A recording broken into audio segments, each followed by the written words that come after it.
Air chief marshal Zaheer Babar Sidhu نے کہا ہے کہ مارکہ حق میں سب سے بڑی فضائی جھڑپ ہوئی. تعداد میں کمی کے باوجود پاک فضائیہ نے منٹوں میں رافیل، میگ، سخوئی اور ڈرون مار گرائے. S-400 میزائل دفاعی نظام سمیت اہم تنصیبات کو تباہ کر ڈالا. پاک فضائیہ کی برتری نے حیران کر دیا، دشمن کو جھکنے پر مجبور کر دیا. پاک فضائیہ نے سری نگر سے بھٹنڈا تک دشمن کو سبق سکھایا.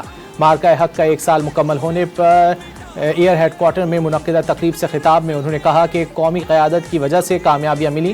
تقریب میں مارکہ حق کے شہداء کے لواحقین اور غازیوں کو اعزازات بھی دیے گئے. ملی نغموں نے ماحول گرما دیا. اسلام آباد میں مارکہ حق کا 1 سال مکمل ہونے پر پاک فضائیہ کو خراج تحسین پیش کرنے کے لیے ایئر ہیڈ کوارٹر اسلام آباد میں پروقار تقریب ہوئی. مہمان خصوصی ایئر چیف مارشل ظہیر الدین بابر سدھو نے باور کرا دیا کہ پاک فضائیہ کی برتری نے حیران دشمن کو جھکنے پر مجبور کر دیا. پاک فضائیہ نے دشمن کو دندان شکن شکست دینے میں اہم کردار ادا کیا. Multiple Rafale jet, Su-30 MKI، Mirage 2000، MiG-29 and multi-million-dollar unmanned system was shut down. Out of dozens drones launched on Pakistan, none was able to return home.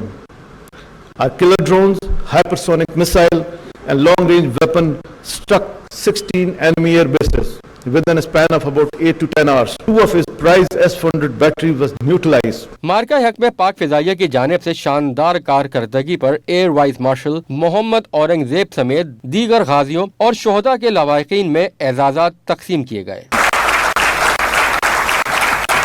تقریب میں ملی نغمے بھی پیش کی گئے جس نے دیکھنے والوں کا لہو گرما دیا.